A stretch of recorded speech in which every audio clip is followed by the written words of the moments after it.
right, the show is yours. All right, thanks, Brian. Well, the good news is that you guys don't have to listen to me for 50 minutes. That's the good news.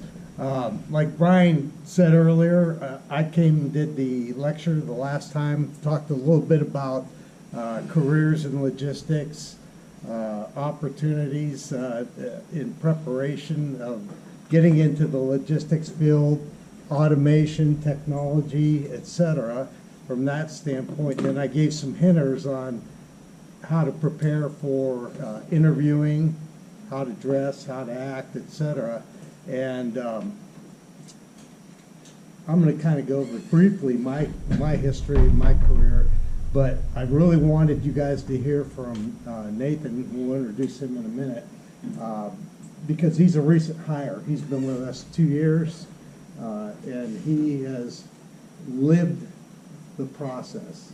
Graduation, mining for positions, putting in applications, doing interviews, and then getting hired and acclimating. So I don't want to steal all his thunder, but you'll get to hear the good part after I'm done. So again, my name is Len Batcha. I am the president CFO of Technical Transportation. We are a freight forwarder, and we specialize in the vertical market, primarily the medical equipment field.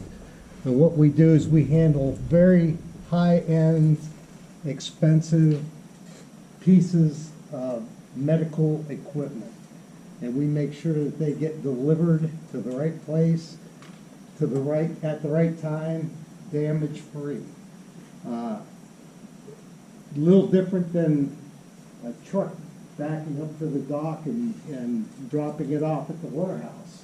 We actually take the equipment inside, deliver it to the room of choice. We package all the debris from the instrument, take that away with us, and then we also do some simplistic configuration or setup of the instrument prior to the customer using it. And that way it helps the shipper who actually sold the unit eliminate having to send a salesperson or a trainer or a field service type person to do that type of work. So we're saving them money along with the delivery of that type of equipment. A little bit about myself. I graduated back in 1979 from Kent State University. That's in northeastern Ohio. And I graduated with a degree in industrial arts. And my degree has absolutely nothing to do with supply chain logistics. Back in the day when I lived up there, we were heavily weighted towards the manufacturing, fabrication type of industry. And along with that, there was a slowdown in the economy, so even that was dying on the vine. So I decided I'd pack my bags after I graduated, moved to Texas, and fully expected to enter into a career in the oil industry. And that didn't pan out, and Dallas was nothing like I expected or read about in the papers and magazines and books. It was a very diverse, new, clean, just exciting, vibrant atmosphere. And I got a job as a production planner by luck. Segued that into a career at Abbott Laboratories, where I was responsible for public warehousing, warehouse supervisor, an office manager, and eventually worldwide distribution manager for the diagnostic division. Left Abbott for a short period of time and worked for a company called Catalyst USA. I was the director of technology. We were actually building WMS, warehouse management systems, on an old AS400 platform. I don't know if anybody in here has ever heard of an AS400 platform, but they also hired me because they had just bought a small Windows development company, and I was helping them with the technology to build the Windows environment for that organization. Shortly after that, I was approached by Technical Transportation to come over and run the company for them. It wasn't all pure luck. It was a lot of hard work. It was a lot of willingness to try new things, put myself in uncomfortable positions. But if I didn't try, I would only have myself to blame. Fortunately, we've been very successful at Technical Transportation. I'm in a youth hiring environment right now. The average age of my employees are about 55 years old. I've got 27 years in myself, and there's probably about 12 people that have 30 to 35 years of employment. Nathan's one of those guys. We hired Nathan from Baylor. He graduated with a degree, and he'll tell you about that, more in the computer sciences, nothing to do with supply chain logistics. So he's going to tell you a little bit about his segue from being a student, graduating, and the work environment. So without further delay, Nathan Dealey. Yeah, thank you, Len. Yeah. All right.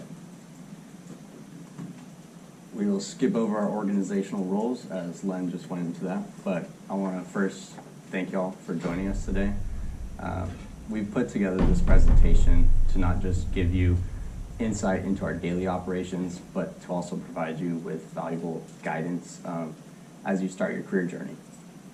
By the end of the session, I hope you'll walk away with real-world applications centered around self-realization, job hunting, interviewing, self-advocacy, professional expectations, and a whole lot more. Feel free to take notes, ask as many questions as possible, engage with me, cut me off, whatever you need. Make it so that you take away something beneficial from this presentation. I know this will be a great opportunity simply because I wish I had had this presentation before I graduated. It's nice to hear from somebody who has just gone through it. You face a lot of rejection, as some of you have realized, but there is a light at the end of the tunnel, and everything works out as intended. So, as you can tell, I'm the IT project manager for TechTrans. I initially started as a software developer, and then through identifying different needs here and there, I was elevated to my project manager role. Graduated from Baylor in 2023. I had a dual bachelor's degree in management information systems and entrepreneurship and corporate innovation. I originally wanted to go into a startup field. That's why I did entrepreneurship. And you might ask, how does MIS fall into IT? I will get into that. So my first section is self-realization. It's a bunch of different areas like mining for positions, interviewing, utilizing your resources, and self-advocacy. I'm sure you've heard this 100 times in your business 101 classes, 201 classes, 301, you name it. You know, have the perfect LinkedIn, have the perfect handshake, and you're still not seeing anything. It's part of it. My journey started, and it felt endless. I started out by reaching out to my alumni network, reconnecting with my professors from the BRIC, which is the Baylor Research and Innovation Collaborative, where we move emerging technologies into the industry. Specifically, I worked for Thule Propellers at the time. It's a brand new propeller technology that has launched for drones, electric airplanes, and essentially anything with a propeller because it's quieter and it's more efficient in there. So based on that experience, I really wanted to go into a emerging technology field, which, as you can see, I did not go into.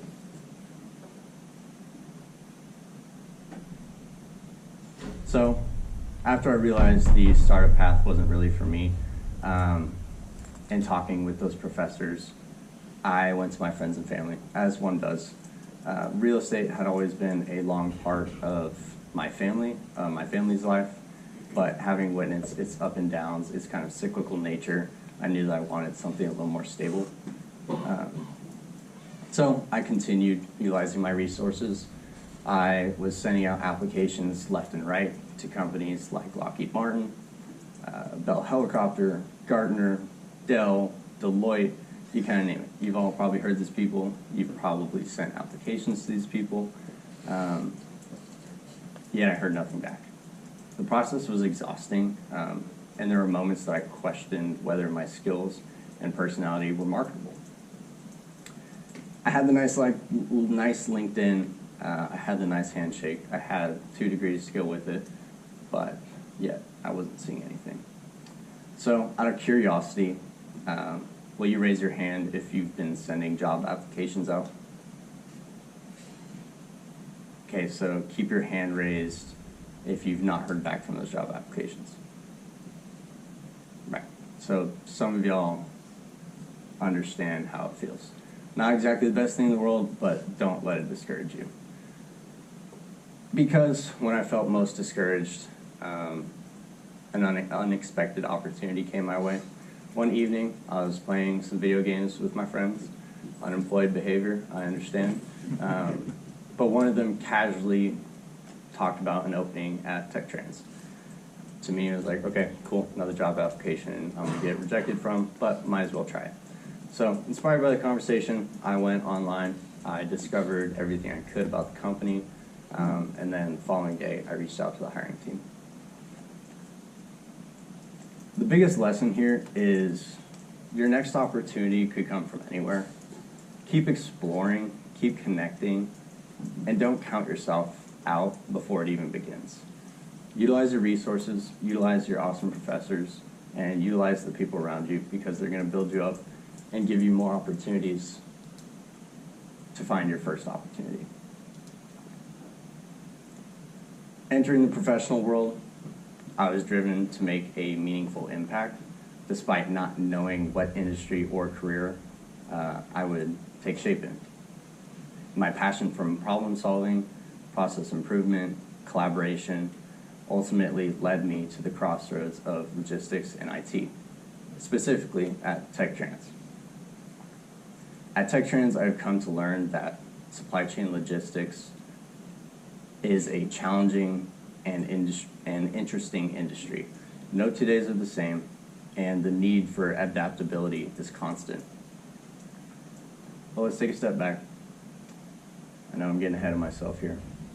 Most of you are about to graduate with 1 or more degrees from the prestigious University of North Texas. This is no small feat. Don't think it is. This recognition doesn't just look good on a resume, it actively shapes supply chain logistics hiring. At TechTrans, we actively seek out UNT graduates because we know the level of talent and education that this program produces. With that in mind, I want to emphasize something critical as you step into the professional world. Your network is your most valuable asset. The connections you build now through professors, classmates, internships, and events like this will open doors in ways you might not expect. The logistics industry, like many others, thrives on relationships. Keep building those relationships, and ultimately, something is going to land. Not to mention, you also have to step out of your comfort zone and advocate for yourself. A lot of people, especially in our generation, they're not good at saying who they are, what they want, and putting their foot down when it comes to positions. I'm not saying go and demand, $500 grand for your first job, but don't be afraid to talk to the hiring team. That being said, don't be afraid to reach out to the members of the company that are outside of HR and hiring.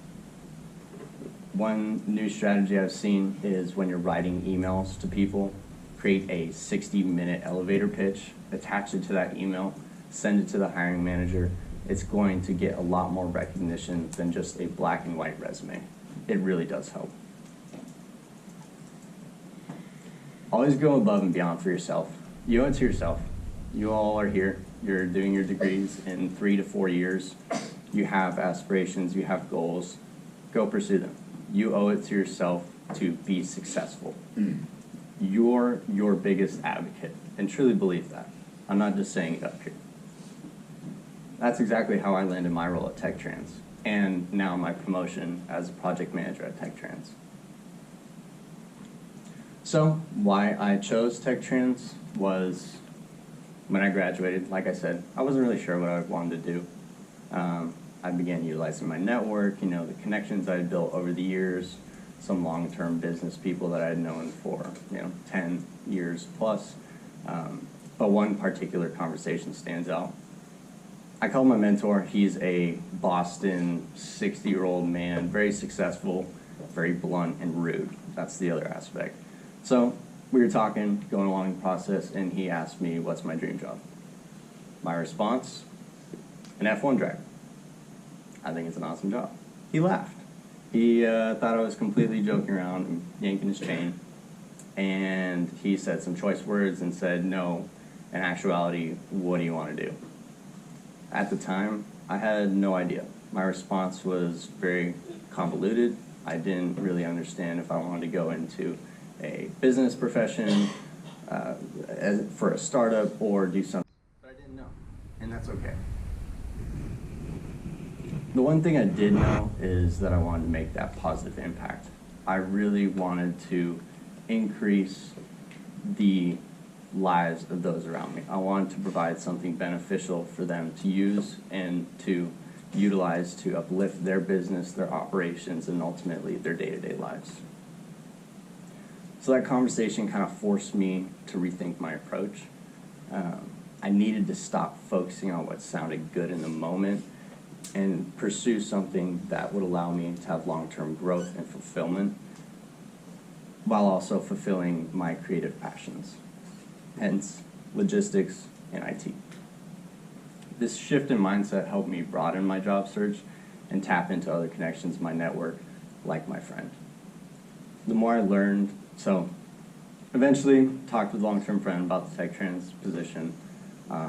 I did the interview and ultimately found out through the interview that the position aligned with my strengths. It had problem solving, it had technology, and it had business operations with it. At that time, I viewed this as a incredible first job, but looking back, I now realize it's so much more than this. The opportunity has not only allowed me to apply my skills, but has also opened doors for me to be a mentor to others and really explore different avenues. Technology and logistics is endless and can send you down a lot of different paths. The takeaway from this slide is essentially that the right role isn't just about where you start. It's about how much you're empowered to learn, contribute, and evolve along the way. So after all of this, I applied to the position and began the interview process at TechTrans.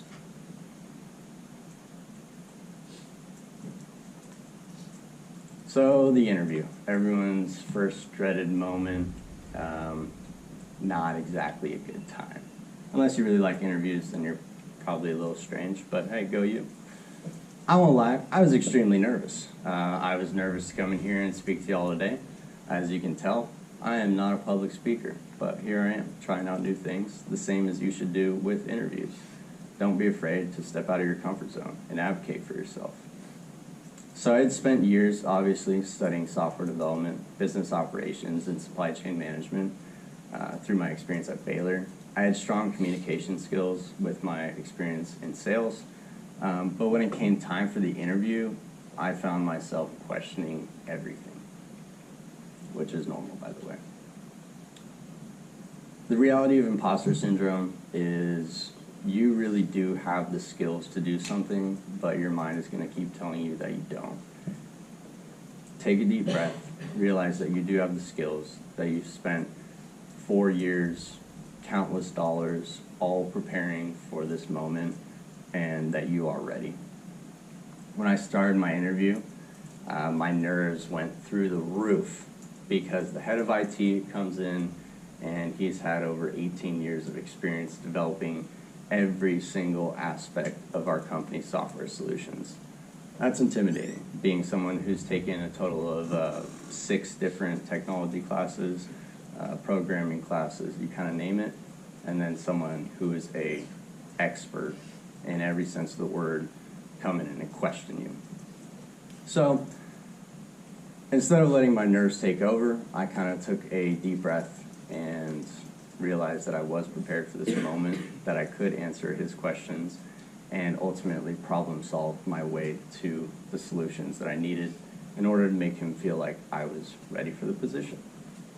That mindset shift made all the difference. They realized that regardless of me not knowing C#, which is our primary coding language, I was understanding of object-oriented languages, and that I could apply a more business-oriented perspective to our IT department, which has always been so technically driven.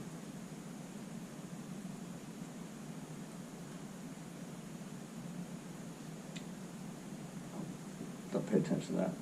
Something I didn't fully realize at the time is that your connections do matter. Like I said, that bit of human connection that I had in that interview was what landed me the job. It wasn't because I was the most knowledgeable in the technology space. It was because I sat down with our manager and with our hiring team, and they appreciated me for the person that I was and saw my potential. Thank you, Len. And elevated me to a new area of the IT department. So the biggest thing when you're interviewing is engage in real conversations. Show that you're human. We're all human at the end of the day, and it's okay to make mistakes, to be nervous, but always convey that you have the knowledge and the skills and the people skills to get through that interview. So now we skip into real world problem solving, which is where essentially post-interview I had to adapt to multiple things. We're only going to dip into about 4 of them, but joining established industries, you do experience a whole world of change, and it's okay. So as you know, landing that job is just the beginning. Once you step into the professional world, you quickly realize that real challenges begin where classroom topics meet reality. No matter how much you prepare, you will encounter obstacles that don't have textbook answers. No matter how smart you are and what your GPA is, there's always going to be something that's going to challenge you. And it's good. It's what builds us to be better leaders and better employees. For me, one of the first major roadblocks were legacy systems. This challenge exists all across the logistics and supply chain industry. Don't believe me? The average age of technology in supply chain logistics company is 10 to 15 years old. It's true. At our company, we are completely utilizing a programming language called Visual Fox Pro. Can I get a show of hands of who knows what that is? Sounds about right. It was discontinued in 2007, yet our entire reporting system, our notification system, email system, you name it, was written in Visual Fox Pro. So this challenge is extremely difficult because if you are familiar, well, can I get a show of hands of who is familiar with programming? Okay, so we have cool IDEs, right, that show you pretty squiggles and lines where you make mistakes. Visual Fox Pro is essentially a Microsoft Word document, and then you write your code into it. It shows you nothing, and one time I had a comma stop me from completing my job for about a week because there is nothing to help you do it. But that being said, I evaluated this problem, realized that we really needed to do something about it, and ultimately developed a template that we could take our Visual Fox Pro and transpose that into .NET, or as some of y'all may know, C#, which is our company's native language. This streamlined the process of removing those legacy systems and moving to a more modern system, while also allowing us to utilize new deployment methods, especially without disrupting our daily operations. We need our systems to be up 24/7, and so for even 2 hours of downtime on a Monday, we are losing anywhere from $1 to $2 to $3 million in revenue. So we can't have that happen. But ultimately, that format and template changed everything and allowed us to move towards these modern systems and help the company with the reporting system, notifications, emails, alerts, etc. So another issue I faced was adapting and learning. Moving from Python, which is an object-oriented language, this might not mean anything to y'all. However, most coding languages work the same. They just have different syntax. They're written like different languages. This was a big area of adaptation for me, or adaptation, yes. So my background was in Python, obviously. I transitioned to C#, which is Microsoft kind of native language. This was the backbone of the company, and this was something that I needed to learn instantly. So by the time I was hired, I had to be essentially fully fledged in the coding language in about 3 to 4 months, which I was. The interesting part of it is when you do get into a job, you're faced with enterprise solutions. So if you've taken any software developing classes, UI development, something where you're building a system around it, you realize that's easy. You're doing 100 different examples for that one application. When you enter an enterprise, you're doing millions and millions and millions of different inserts, updates, everything else. It's a mass scale system, and it's a lot different than school.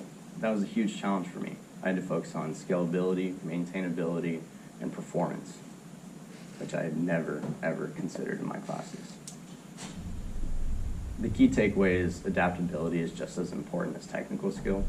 You may know something, but being able to adapt somewhere else is extremely helpful, and these careers and companies look for that.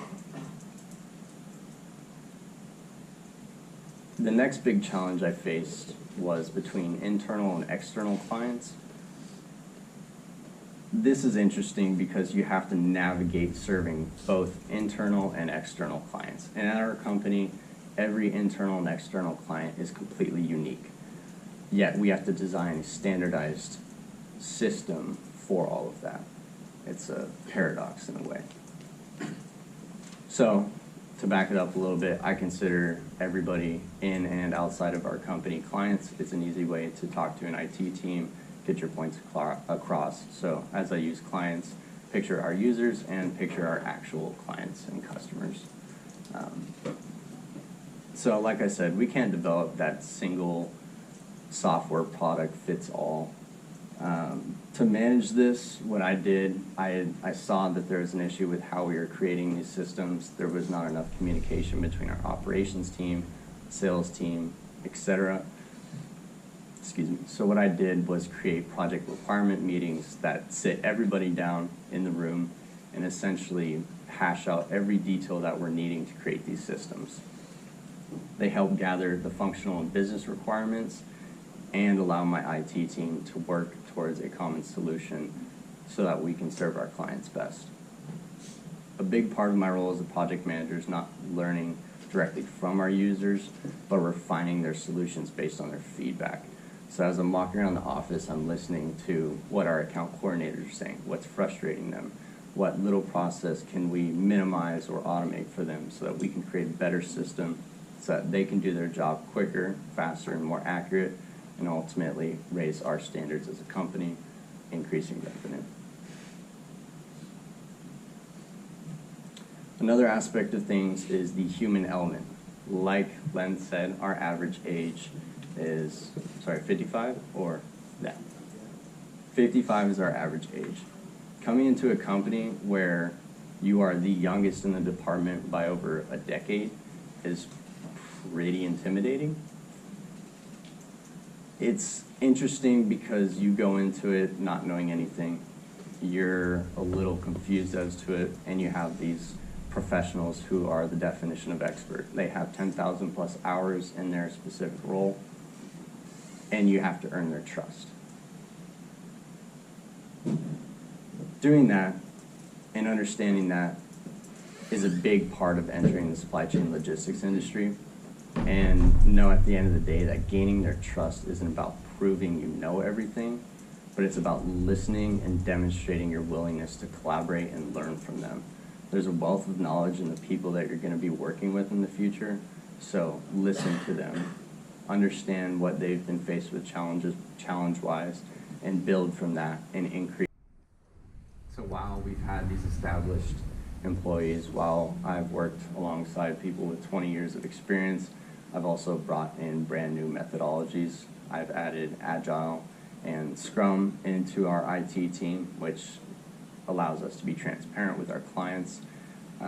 It allows us to better create systems for them, and then it also allows our older, more tenured employees continue to contribute to our team as a whole.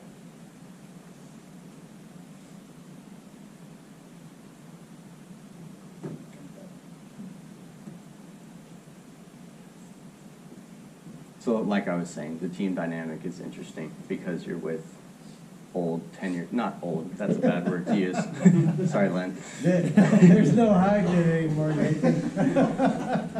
Tenured employees with a wealth of knowledge, and going into that is interesting. You have to be able to adapt to working with different people. Some people that I work with, I'm the outgoing type in our department. Some people I work with are introverted, yet they're extremely smart and they can do anything software-wise that you need.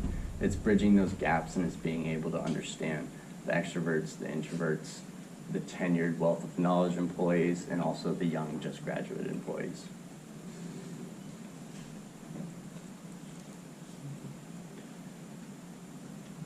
So, up to this point, I've rambled on about getting the job, facing challenges, and adapting to the professional world.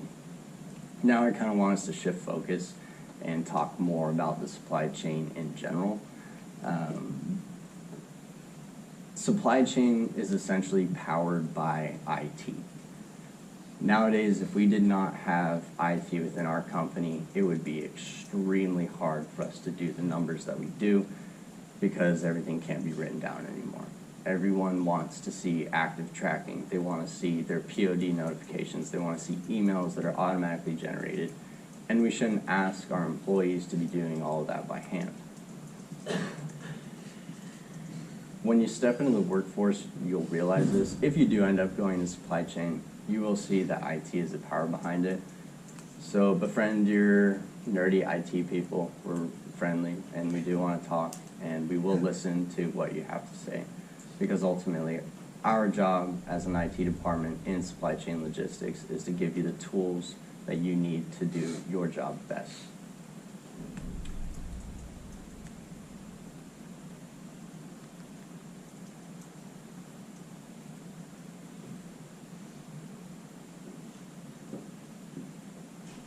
Oh, I'm sorry.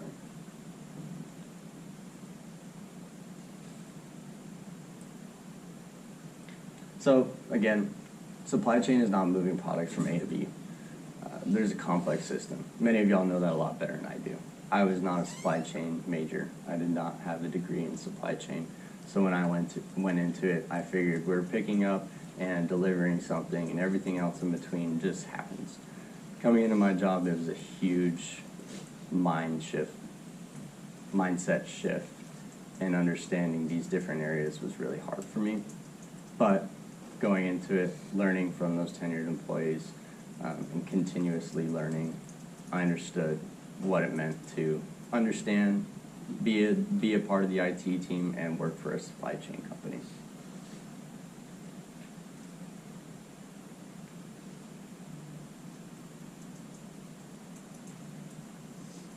So customer service in the supply chain, I'm sure many of y'all know this. It's easy to think of customer service as just answering the calls, dealing with people complaining about what's happening with their product or their shipment. But this is the other aspect that powers the supply chain management. If you didn't have customer service in your supply chain company, you don't have anything. Our company runs entirely on building relationships, maintaining those relationships, and showing others that those relationships will continue to be built, and we will offer you the best service we can. Things that come from great customer service is us being able to forecast our demand and inventory management. It allows us to provide accurate orders and fulfillment to our clients. It gives the ability for our clients to know the speed and the reliability of us moving the product. And ultimately, it's our brand reputation and loyalty. It's what keeps our clients coming back to us and not switching somewhere else, is because we're their best friend as they're moving their $1 million product across the US or even the country. So at TechTrans, we see customer service as an extension of our supply chain. Good customer service doesn't just fix problems, it prevents them before it even happens, which is every supply chain company's goal.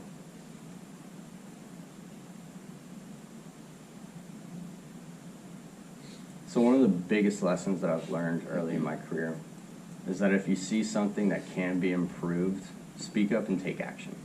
Don't just sit back. Don't adhere to the current system. Len might not like me saying that, but it's improvement. It's creating something better from something that's established and something that works really well as it is. But innovation is key, especially in the supply chain industry. Like I said, 10 to 15 years of software age. So when I first joined, as a few examples, I saw inefficiencies in how we manage projects. I talked about how I solved those through project management, agile. This kind of goes down the list of how we gather projects, how the IT department communicated with our users and other departments, and how we structured our development within that chain is going to be completed. Therefore, we have outstanding projects of 6 to 10 years.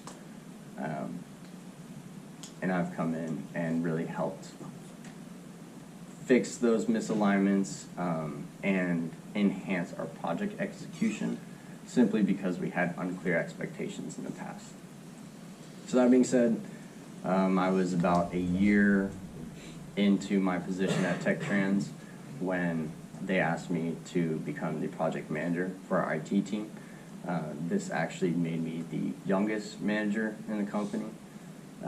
From this new position, I had the opportunity to implement those Scrum frameworks. I'm currently studying for my professional Scrum Master 1 certification.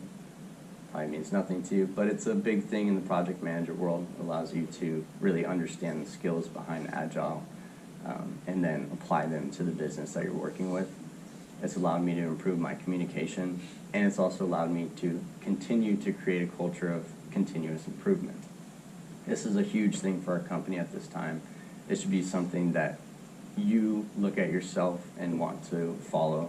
Continuously improve on your resumes, on your interviewing skills, your classes, you name it. Continuous improvement and innovation is key for everything in life, in my opinion. The biggest thing is that opportunities aren't always given, that they're created. When I went into my position, I was going to be a software developer, and I was told to essentially sit at my desk, do what I was told, code what I was told, and that was it. Personally, my personality is not like that. So I said, no, let's identify these issues. Let's make our department better, because there's always something to be improved.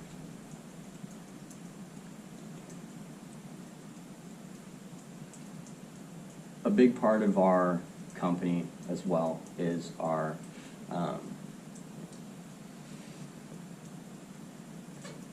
skip slide, sorry. So a big part of TechTrans is that we are a value-added service company. That is our goal, is to continuously add value to our customers and provide them with the best service possible. We focus on increasing our customer satisfaction first and foremost. We want to streamline their supply chain strategy. We want to free up their resources.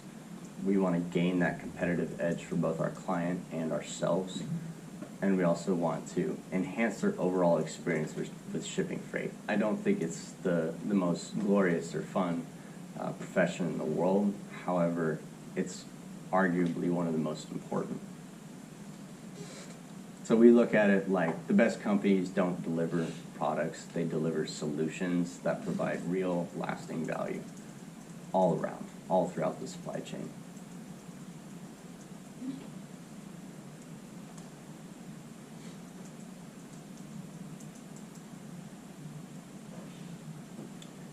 So as I wrap up and we fly through our value-added slides, I want you to walk away here with a few key takeaways and listen to what Len has to add to our company as a whole.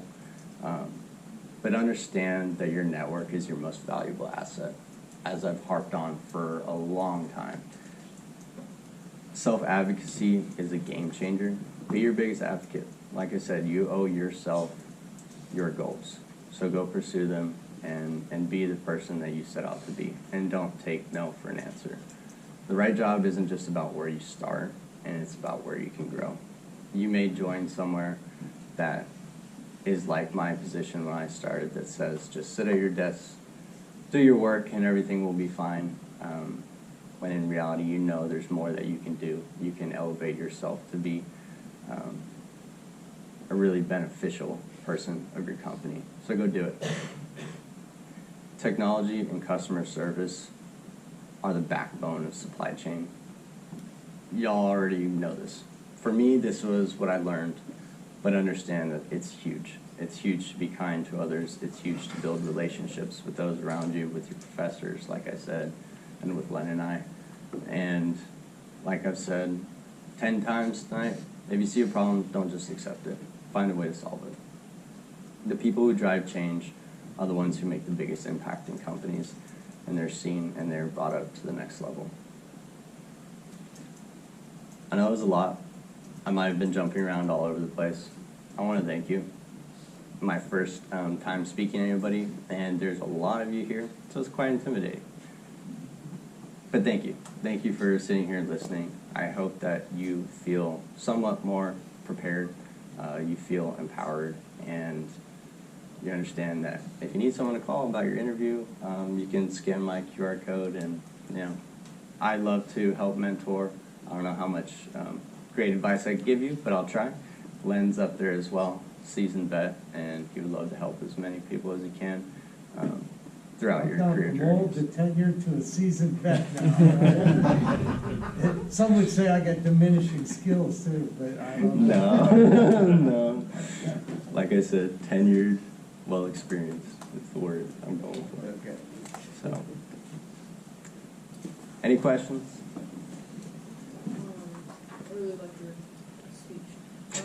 But My ramble. Thank you. yeah, you did really great. I did have a question about this, the interview process. Yeah. What would you, how would you recommend to go about the question of what's your weaknesses? That's a hard one, as you know. Yeah. I try to spin it as something of, I'm too cleanly, I'm too neat. It rubs others the bad way. I try to highlight a strength with kind of someone might take this in a bad way. Okay. And that's how I've gone about it in the past. Thank you. Mm-hmm. Anybody else? What's up? How do you break down a numerical question that they might ask you during an interview? You're gonna have to give me an example. So you have a certain amount of product that needs to go from X to Y. Yeah. And they're not looking for, might not be a right answer, but they're just trying to see how you think. How would you break that down? Yeah. In my opinion, and what I've learned so far, is look at minimizing the resources that you're going to need to move that equipment. So if you can move 30 units in one truck to a destination 5 miles away, and then 10 units need to go to 2 other destinations, but that's the least cost to your client and to your company, then always go with that answer. Does that suffice? Anybody else? Or you want to get out of here? I got a question. Yeah, I know. Go figure. I usually don't ask questions, but this one, you said something and you kind of said it and then moved on. Mm-hmm. How much have you seen is that people are using this elevator pitch? Yeah. Oh, Yes. sorry, Lynn. No, that's cool. I'm Yeah. curious because it's kind of a new concept. Yeah. Because as you know, I get 200 resumes from graduating students and they all look like the same. Yeah. So now this elevator pitch becomes this distinguishing factor. How much have you seen that so far? Do you know? Personally, I haven't seen it because I haven't hired anybody. Okay. However, this is a new trend that I'm seeing throughout LinkedIn, throughout Handshake, is that once you have that initial, you have that application, that first interview coming up, provide them with that elevator speech, provide them with a little bit about yourself so that when you do hop into that interview, it's not just a blank canvas and an awkward moment of just, you know, What is an questioning. elevator pitch? Is it a It's how you document? Is it a video? What is it? It's whatever you want it to be at the end of the Yeah. day. Most of the time, it's a in-person speech. If I see you in the hallway, I see you're dressed very nice today, you're clearly a business owner, you know, we get stuck in an elevator. Can I explain to you my marketable skills and my aspirations in 60 seconds? And so you put that together in a video, and when you're sending out those resumes, it does help. So, anybody else? So we have, okay, you got another question. Yeah, so you mentioned the Scrum Master 1. I'm getting that PMP certification, and through my PMP cert, we are introduced to Agile, Yeah. Waterfall, and Scrum. That Scrum Master, does it more so encapsulates for IT or maybe for business practices? Business practices in general. It's, as you probably know since you're studying it already, that agile methodology was born in IT and is easily applicable to IT solutions. However, it's the agile practice and that framework to reduce your resources, do things quickly, increment, and continuously improve on whatever process or system you're working on. It's a great certification, and props to you for that. Okay. Anybody else? We have 2 minutes. Len, you have anything to close us off? Yes, I did, All right. actually. Yeah. Couple things I picked up from your presentation I didn't think about before. Brian told me we're not gonna get kicked out of here immediately. So Nathan and I are available. If you guys wanna come up and talk to us, ask us questions in person, we'll be here for however long it takes to help you out with that. I know some of you have to go to class, and if you stand up and walk out on us, we won't be offended. Maybe a little. We got thick skins. But anyway, there's one thing in particular that Nathan mentioned, and it was about when you're hired, you're performing in your position. And, you know, you got your head down, you're doing your 40 hours a week or however many hours it takes, and you go home and you don't think about it, right? People that excel in our industry, and this has always been a deciding factor for me as well, when people are looking for promotions and promotional opportunities to advance in any organization, in any industry. We typically will not promote you unless you're already performing in that position that you want to be promoted into. Volunteer, go to meetings, step out of your comfort zone. People recognize the additional effort and the extraordinary effort, and you will be rewarded. Those things do not go unrecognized. As Nathan explained earlier, we have a multitude of different personnel, attitudes, and personalities. We have introverts, we have extroverts. If you listen, you will be effective, because you could take listening and create something out of it. You don't have to be the biggest voice in the room, but you have to be the person who's willing to put forth the effort to work together with others as a team member for the betterment of the organization. So that's just for your own personal development I wanted to let you know about. Nathan doesn't know this, but while I was in the parking lot, locking everything up, trying to get everything out of my briefcase and in my jacket, I got an email.